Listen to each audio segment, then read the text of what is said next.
Mun nimi on Kimmo Haapavuori ja edustan keltapaitaisia miehiä, eli tulen Magic Cloud-nimisestä yrityksestä. Tänään päivän otsikkona on Älä jumitu toimistolle. Puhutaan paljon etätyöstä, läsnätyöstä, Byord, mielenkiintoinen kirjairivistö Bring Your Own Device. Kaikki nämä jollain tapaa varmaan voi viitata tuohon aiheeseen. Toinen, mistä puhutaan paljon, on pilvipalvelu.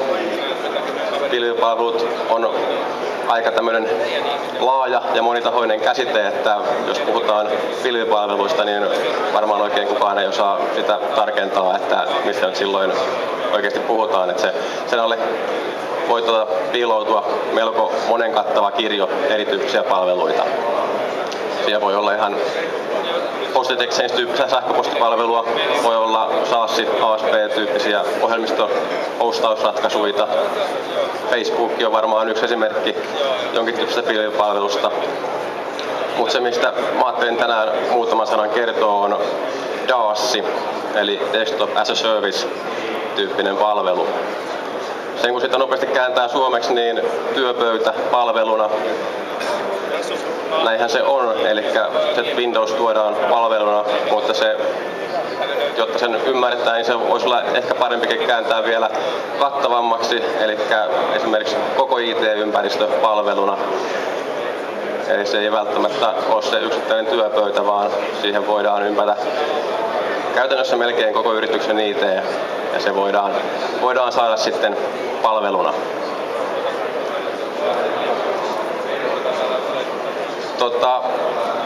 Nopea kysymys, mistä sähkö tulee? Mistä tulee sähkö? Jostain voimalaitoksesta. Joo. Sähkö tulee voimalaitoksesta. Näinhän se tulee. Kun jos kysytään joltain lapselta, että mistä sähkö tulee, niin vastaus voisi olla, että se tulee pistorasiasta. Ihan oikeinhan sekin on. Pistorasiastahan sähkö tulee. Takana on tietysti voimalaitos ja siellä on isot prosessit takana, että mistä sinne pistorasiaan tien sen löytää sähkö. Meidän ajattelumalli on tässä vähän samantyyppinen. Kun puhutaan DaaSista, niin pyritään tekemään sen loppukäyttäjälle hirveän yksinkertaiseksi. Eli ajatellaan näin, että se koko IT-ympäristö, kun kysytään, että mistä se teidän IT tulee, niin se tulee verkkopiuhaa pitkin. Ei tarvitse miettiä sitä prosessia siellä takana. Pyritään loppukäyttäjät tekemään mahdollisimman simppeliksi ja yksinkertaiseksi kuvioksi.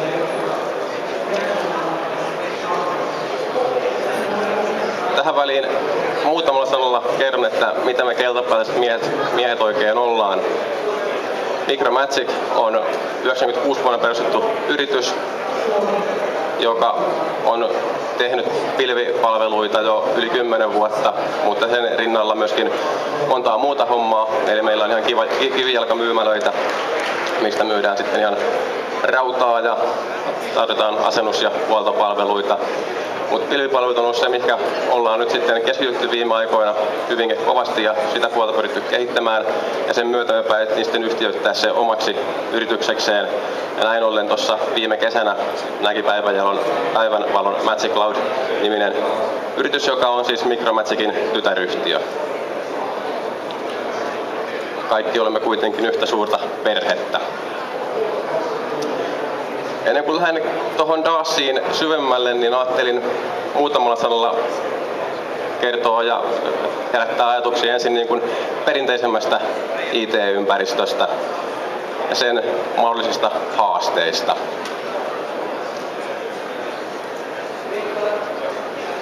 Perinteiseen IT-ympäristöön yrityksissä hyvin usein kuuluu nippupalvelimia ja sitten siellä on työasemia ja varmaan jonkinmoinen verkkoympäristö ja kaikki ei sitten siellä pyörimässä, mitä se itse kussakin yrityksessä sitten onkaan.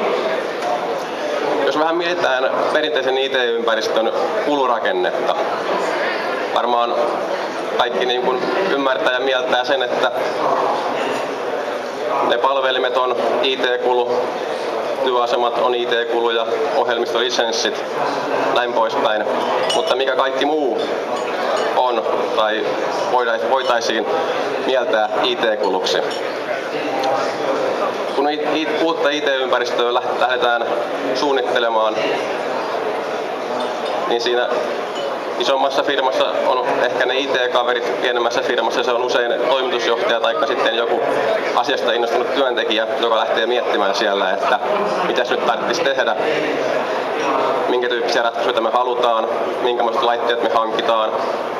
Lähdetään vähän katsomaan, mikä on se tarjonta. Lähdetään pyytämään tarjouksia, vertaillaan tarjouksia. Siinä menee työaikaa X määrän verran. Ja mun näkemyksen mukaan tämä on yhtä lailla IT-kulua.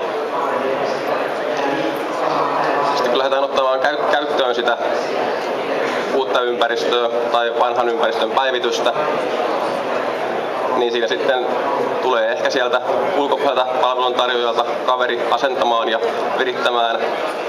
Se on totta kai IT-kulua, mutta hyvin usein sitten siinä myöskin sen yrityksen omia resursseja käytetään enemmän tai vähemmän. Usein siellä pienemmässä yrityksessä edelleen se toimitusjohtaja on se kaveri, joka on siinä kovinkin aktiivisesti mukana. Siitä menee useampi päivä yleensä ratevasti siihen lystiin, ja se on mun mielestäni se on IT-kulu. Sitten puhutaan ylläpidosta. Palvelinten ylläpito. Usein se voidaan myöskin hankkia ulkopuolelta, joka on selkeästi IT-kulua. Mutta sitten ne työasemat on usein semmoinen jännä pala, että niiden ylläpito, uskotaan, että se on hanskassa, mutta loppupeleissä mä uskallan väittää, että aika monessa yrityksessä se työasemien ajantasaisuus on vähän niin kuin saattaa olla jäljessä. Eli siellä varmaan on se viruksen torjunta yleensä hyvin ajan tasalla, mutta miten se on kaikki ne muut tietoturvapäivitykset siellä. Eli puhutaan esimerkiksi Windowsin päivityksestä, selaimen päivityksistä, puhutaan Adobesta, Java on jatkuvasti otsikoissa, kuinka siellä on tietoturva-aukkoja. Nämä kaikki on tavallaan sitä perusrakennetta sinne alle.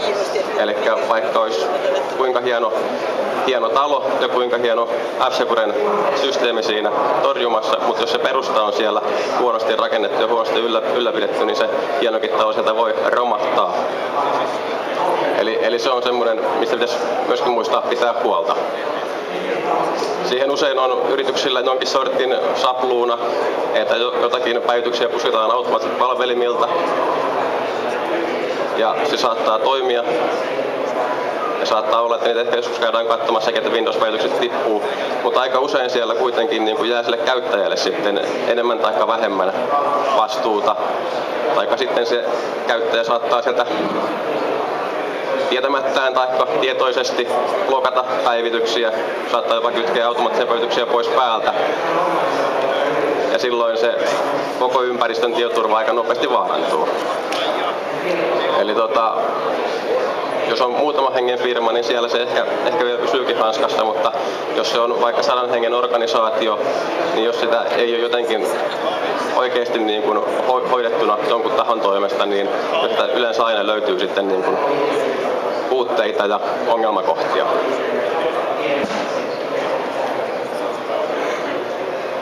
Sitten jos ajatellaan, miten toi kuvio voisi mennä palvelumallisessa maailmassa. Ensinnäkin ne palvelimet, jos puhutaan DASista, niin silloinhan lähtökohtaisesti palvelimia yrityksessä ei enää ole.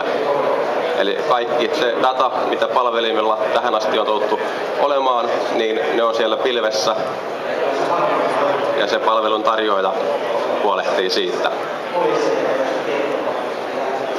Sitten puhutaan kohdallisista työasemista, mutta loikataan tuohon ympäristön suunnitteluun ja tohon hetkeksi aikaa, niin totta kai kun lähdetään pilveen, lähdetään vaikka DASia miettimään, niin siinä on ja pitää olla myöskin se hankintaprosessi, siinä pitää miettiä tarkkaan, että kenen kelkkaan lähdetään ja minkälainen ympäristö siihen lähdetään toteuttamaan. Mutta silloin kun tämä tehdään kerran hyvin, niin sillä mennään tosi pitkän matkaa. Eli perinteisessä IT-ympäristössä hankintoja tulee muutaman vuoden välein, jos on isompi organisaatio, niin siellä todennäköisesti päivitetään osa työasemista, osa palvelimista. Joka vuosi tulee uutta rautaa ja joka vuosi pitää miettiä näitä kuvioita. Mutta silloin kun puhutaan DASista, niin löytää se hyvä kumppani, niin sen kelkassa voidaankin sitten mennä ratevasti pitkän aikaa. Se on vähän niin kuin taas mietitään tätä sähköä, että kun on se hyvä sähköntoimittaja ja sähköyhtiö löytynyt siihen, niin usein se on meillä se sama toimittaja siinä vuosikaudet ja ehkä vuosikymmenetkin. Mennään niihin työasemiin, niin edelleen työasemat vaatii ylläpitoa, mutta silloin jos me puhutaan DASista, silloin me voidaan ottaa tämmöinen Zero Client-tyyppinen päätelaite, joka ei itsessään sisällä mitään tietoa. Eli kun puhutaan DASista, niin silloin koko Windows, koko se IT-ympäristö, kaikki ne ohjelmineen, kaikki ne tiedostoineen sijaitsee siellä pilvessä, eli ne on sen palveluntarjoajan hoidossa ja vastuulla. Eli Zero Client-tyyppisessä päätteessä ei ole mitään kovalevyä, siellä ei ole mitään flashimuistia tai muutakaan, missä voisi edes olla mitään tietoa tai mitään päivitettävää. Eli sen päätelaitteen ainoa tehtävä on tarjota se verkkoliitännän paikka ja sitten reitti, että se palvelin keskuksessa oleva data sitten näytetään sille käyttäjälle. Palveluntarjoaja sitten, totta kai, sillä on iso rooli ja iso vastuu siitä koko kuviosta. Mutta se on nimenomaan se, että me saadaan nyt sillä käyttäjiltä kaikki vaiva ja työ pois. Eli nämä, mistä puhuttiin päivityksistä, Windows-päivityksistä, Javasta ja Flashista sun muusta, niin nämä päivitykset totta kai hoidetaan, mutta ne hoidetaan sen pilvipalvelutoimittajan toimesta, joten käyttäjän ei tarvitse näitä missään kohtaa murehtia, eikä hän voi niitä blokata sieltä pois päältä, vaan se pilvipalvelutoimittaja huolehtii siitä, että siellä on aina paras mahdollinen alusta työskennellä. Sitten yksi totta kai oleellinen juttu on varmistukset. Eli perinteisessä ympäristössä aina varmistuksesta pitää jollakin tapaa huolehtia, että onko se sitten jonkin sortin nauhurijärjestelmä, onko se mahdollisesti se voi mennä pilveen varmistukset, voi olla jonkin tyyppisiä levyjärjestelmiä siellä. Silloin kun on pilvipalvelutyyppisessä DAS-kuviossa, niin silloin varmistus on jälleen kerran sen palveluntarjoajan puolesta hoidettuna. Ja niitä ei tarvitse käyttäjän miettiä, vaan ne menee jatkuvasti siellä taustalla. Ja kun siellä on homma hyvin hoidettu palveluntarjoajan puolesta, niin silloin sitten pystytään hyvinkin nopeasti palauttamaan näitä varmistuksia. Eli yksi juttu, mikä aika usein unohtuu taas näissä perinteisissä ympäristöissä, eli vaikka se varmistusjärjestelmä on toteutettu ja se voi olla hieno ja hyväkin systeemi, mutta sitten se testaus saattaa aina silloin tällöin unohtua, että niitä varmistuksia ei muista testata. Ja sitten kun oikeasti pitäisi palauttaa jotakin, niin sitten ollaankin vähän ihmeessä, että kuinka nyt meneekin. Saattaa olla, että ne varmistukset ei ihan ole mennytkään niin kuin on pitänyt, saattaa, että tieto on kadonnut, tai vaikka se olisi toiminutkin, niin sitten kun lähdetään miettimään, että kuinka saadaan palautettua, niin pitää opiskella se palauttaminen, niin sitten menee taas sitä aikaa. Ja sitten työt tietysti seisoo sen aikaa, kun niitä asioita ihmetellään. Yksi juttu, mikä tulee tuossa DASilla tietysti vakiona, on se, että se on etäkäyttö sitten on täysin kattavaa, eli koska se koko IT-ympäristö sijaitsee siellä pilvessä, niin sillä ei ole väliä, että millä päätelaitteella siihen ympäristöön mennään kiinni. Eli toimistot, jos siellä on tähän asti ollut tämmöisiä perinteisiä työasemia, niin ne on ehdottomasti järkevää korjata tämmöisellä Zero Client-tyyppisillä päätteillä, koska ne on täysin huolettomia ja käyttäjälle vaivattomia. Mutta mikään ei estä käyttämässä tämän tyyppistä järjestelmää millä tahansa muulla päätelaitteella. Se voi olla se perinteinen tietokone, kannettava tietokone, se voi yhtä hyvin olla Mac-laite, iPad tai vaikka Android-pohjainen tabletti tai ihan yhtä lailla vaikka kännykkä. Eli tuon myötä, Mac-miehet varmaan tykkää, saadaan Windowsilla kätevästi vaikka iPadiin. Ja tosiaan se on täysin päätelaitteesta riippumaton, eli se voidaan vaikka se oma Windows 7 käynnistää Android-puhelimella. Se, että kuinka mielekästä sillä on käyttää sillä, on tietysti toinen tarina, mutta tekniikka mahdollistaa sen. silloin kun käytetään jotakin muuta päätelaitetta kuin tämmöiset Xerox-laite-tyyppistä päätettä, niin silloin siellä yleensä on se joku käyttöjärjestelmä sillä kyseisellä laitteella, niin sieltä tulee taas tietysti sitten sitä lisätyötä, eli silloin pitää muistaa kuitenkin sen alustan tietoturvasta huolehtia, ja että siellä on niin kuin kaikki hanskassa. Eli siinä pikkusen katoo sitä pilvipalvelun niin kuin kokonaisajatusta, että siellä tulee taas lisää liikkuvia osia, mutta tästä huolimatta se yrityksen kaikki data on siellä muualla, varmistukset on hoidettuna, niiden käytössä olevien ohjelmien päivitykset on kaikki hoidettuna, niin sitten aika iso siivu kuitenkin sitten työstä ja vaivasta poistuu, vaikka käytössä olisi ihan perinteiset läppärit tai muut tämän tyyppiset laitteet.